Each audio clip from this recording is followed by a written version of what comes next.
ሰላም ጤና ይስጥልን የተከበራችሁ የጨፌ ሚዲያ ተከታታዮቻችን ሳምንታዊ ትንታኔ ዘገባችንን ይዘንላችሁ ቀርበናል። ከዘገባው ጋር አብሬያችሁ ቆየው ለሚ መንግስቱ ነኝ። እስከ መጨረሻው አብራችሁን ቆዩ።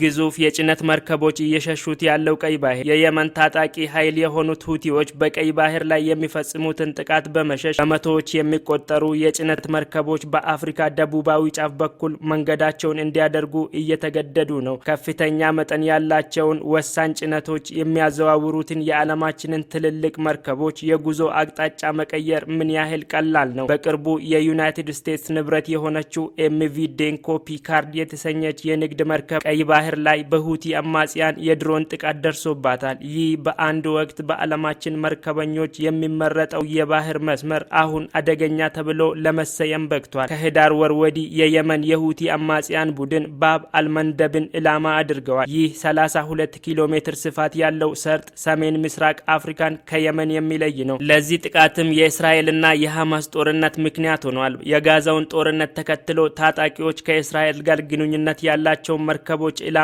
አድርገናል ይላሉ። እስከ አፍንጫቸው የታጠቁ ጠላፊዎችን ጭምር ሚሳኤሎችን እና ሰው አልባ አውሮፕላኖችን ጭምር ለጥቃት ውለዋል። በዚህ ሁሉ ሁከት ውስጥ ለተያዙ መርከቦችና መርከበኞች ሁኔታው አስፈሪ ነው። የነዳጅ መርከብን ለምሳሌ ብንወስድ 1 ሚሊዮን በርሜል ተቀጣጣይ ነዳጅ ሊይዝ ይችላል። ፎስፌት ሮክን የጫነው የኤምቪ ዶንኬ ፒካርዲ መርከበኞች ምንም ጉዳት ባይደርስባቸውም በሰው አልባ አውሮፕላን ጥቃቱ በመርከቡ ላይ እሳት ተነስቶ መጥፋት ችሏል። በጣም አደገኛ ወደ ሆነው የቀይ ባህር መስመር የገቡ ከ300 ያላነሱ መርከቦችን መቁጠራቸውን ሚሼል ዊስ ቦክማን ገልጻ ይህ ግን ማንም እንዲገጥመው የሚመኘው አይደለም ስትል ትናገራለች። የሎይድ ሊስት ኢንተለጀንስ ዋና ተንታኟ እነዚህ 300 መርከቦች እያንዳንዳቸው ከ15 እስከ 25 ሰራተኞች አሉት። ተሳፋሪዎችን ጭኖ የሚሄድ አውቶቡስ ወደ ጦር ቀጠና እንደ መግባት ይቆጠራል ብላለች። በየአመቱ 12 በመቶ የሚሆነው የዓለም ንግድ በቀይ ባህር በኩል ያልፋል። የዚህም ዋጋ ከ1 ትሪሊዮን ዶላር በላይ ነው። በርካታ የመርከብ ድርጅቶች ይህንን አቅጣጫ ሙሉ በሙሉ መጠቀም እያቆሙ ነው። በመቶዎች የሚቆጠሩ ግዙፍ የእቃ ጫኝ መርከቦች አንዳንዶቹ ከ300 ሜትር በላይ የሚረዝሙ ናቸው። ከኢሲያ ወደ አውሮፓ የሚያደርጓቸው ጉዞዎች በቀይ ባህር በኩል ወደ ሲዩዝ ካናል ከማለፍ ይልቅ በደቡብ አፍሪካ በኩል ረዥም ጉዞን እየመረጡ ነው። እንደነዚህ አይነት ትላልቅ መርከቦችን የጉዞ አቅጣጫ ማስቀየር ቀላል ስራ አይደለም። ከባድ ድርቅ በፓናማ ካናል ላይ ያደረሰው ጉዳትና በጥቁር ባህር በኩል የእህል ጭነት ያስቀረው የዩክሬን ጦርነትም ሌላው ዓለም አቀፍ የአቅርቦት ሰንሰለትን አንቆ የያዘ ጉዳይ ነው። በዚህ ምክንያት የጉዞ አቅጣጫ መቀየር ጊዜ የሚሰጠው አይደለም። ይህ ግን ከባድ የገንዘብና የአካባቢ ጉዳት መዘዞችን ሊያስከትልም ይችላል። ባለፈው ህዳር ወር ላይ ሁቲዎች አንዲት የመኪና ማጓጓዣ መርከብን ጠልፈው ሂደቱን የሚያሳይ ቪዲዮ ለዓለም ይፋ አድርገዋል። በአውዳሚ የጦር መሳሪያቸው የጭነት መርከቦችን መትተዋል። በስህተትም አጠገቡ የነበረ የሩሲያ ነዳጅ ጫኝ መርከብ ለጥቂቱ አምልጧል። መርከቦችን ለመጠበቅና የሁቲዎችን ጥቃት ለመከላከል የታቀዱ ወታደራዊ ዘመቻዎችም በአሜሪካና በዩናይትድ ኪንግደም ወታደሮች እየተከናወኑ ነው። በህይወትና በአካል ላይ ሊደርስ ከሚችለው ጉዳት በተጨማሪ ይህ ጉዳይ ከፍተኛ የኢንሹራንስ አረቦን ህጋዊ ጉዳዮችንና ያልተጠበቁ መዘግየቶችን ሊያስከትል ይችላል። እነዚህ መርከቦች የተሸከሙ ጭነት እስከ 100 ሚሊዮን ዶላር ሊደርስ ይችላል። ስለዚህ የመርከብ ኩባንያዎች የመርከቦቻቸውን የጉዞ መስመር ለመቀየር መወሰናቸው ምንም አያስደንቅም። አቅጣጫ በመቀየር ከቀይ ባህር ከኬፕ ኦፍ ጉድ ሆፕ በኩል ረዥም ጉዞ ማድረጋቸው እያንዳንዱን ጉዞ በ6500 ኪሎ ሜትር እና ከ10 እስከ 12 ቀናት ያረዝመዋል። ለጉዞም ተጨማሪ ነዳጅ ያስፈልጋል። በአንዳንድ ግምቶች መሰረት የዚህ ነዳጅ ዋጋ 1 ሚሊዮን ዶላር ይሆናል። ምናልባትም አማራጭ ወደቦችን መፈለግ፣ የጊዜ ሰሌዳ ማስተካከያ ወጪ መጨመርን ያካትታል። በርካታ ኩባንያዎች የሚሳኤልና የአጋቾች ሰለባ ከመሆን ይህንን ረዥም ጉዞ ምርጫቸው እያደረጉ ነው። የኮንቴነር ድርጅቶች መርከቦቻቸውን በቀይ ባህር በኩል እንዳይሄዱ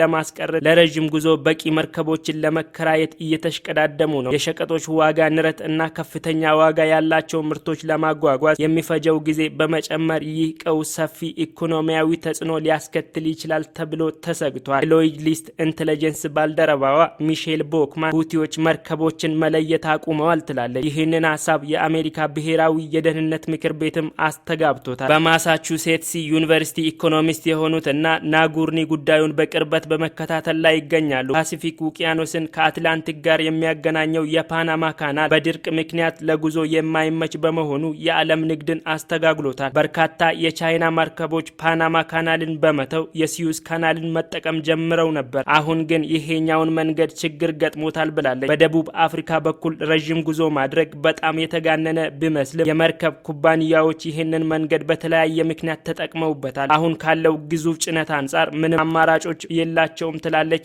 ናጉርኒ። በዓለም ላይ ካሉት ትላልቅ የመርከብ ማጓጓዣ ኩባንያዎች አንዱ የሆነው የሜርስክ ቃል አቀባይ ጭነት መርከቦች ሊሸከሙት ከሚችሉት ከፍተኛ መጠን ምክንያት በባቡር እና በአየር መጓጓዝ የማይችሉ ጭነቶች እንዳሉ አጥብቀው ይናገራሉ። አንዳንድ ጊዜ በአፍሪካ ደቡባዊ ጫፍ ላይ የሚጓዙ መርከቦች በሚያጋጥማቸው አስቸጋሪ የአየር ጸባይ ምክንያት ይህ መንገድ በራሱ አደጋ አለበት ብላለች። በማጓጓዣ እና በሎጂስቲክ ላይ የተሰማሩ ኩባንያዎች በአንድም ሆነ በሌላ መንገድ ጭነትን ወደሚፈለግበት በማድረስ ረገድ ከፍተኛ ልምድ ያላቸው ሲሆኑ የዓለም አቀፍ የአቅርቦት ሰንሰለት ውስጥ በጣም ጠንካራ ናቸው ብላለች ቦክማን። አሁን ያለው የቀይ ባህር ችግር ለመርከብ ኢንዱስትሪው እንደ አርማጌዶን መታየት የለበትም ትላለች። በምሳሌነት የሚጠቀሰው ዩክሬናውያን በጥቁር ባህር ላይ ያሉት የሩሲያ የባህር ኃይል መርከቦች በእህል መርከቦቻቸው ላይ ያደረሱትን ስጋት እንዴት እንደተወጡት ነው። ናጉርኒ እና ባልደረቦቿ ለዚህ ችግር የሚሰጠውን ያልተለመደ ምላሽ አጥንተዋል። እዚህም ዩክሬን በሚሊዮን የሚቆጠር ቶን እህል በዳኒዩብ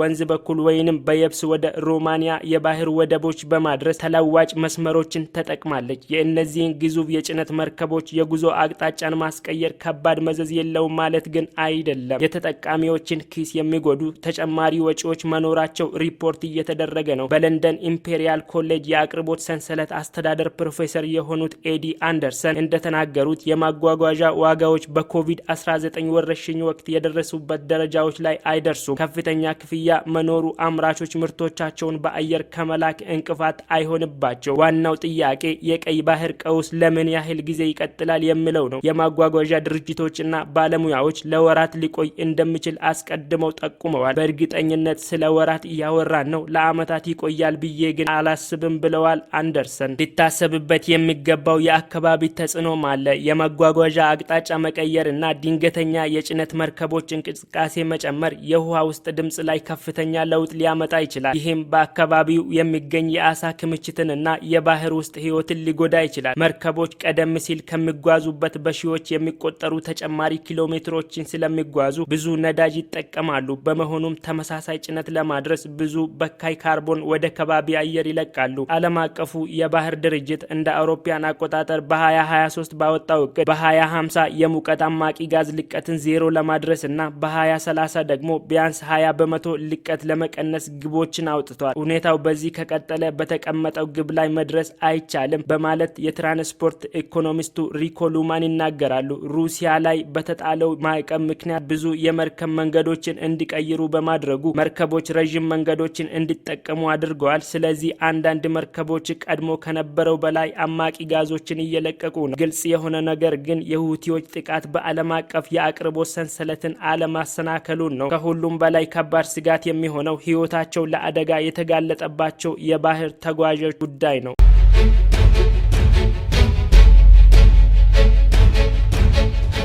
የተከበራችሁ የጨፌ ሚዲያ ተከታታዮቻችን ሳምንታዊ ትንታኔ ዘገባችንን እዚህ ላይ አጠናቀቅን። አብራችሁ ስለቆያችሁ እናመሰግናለን። ከቀሪ ፕሮግራሞቻችን ጋር መልካም ቆይታ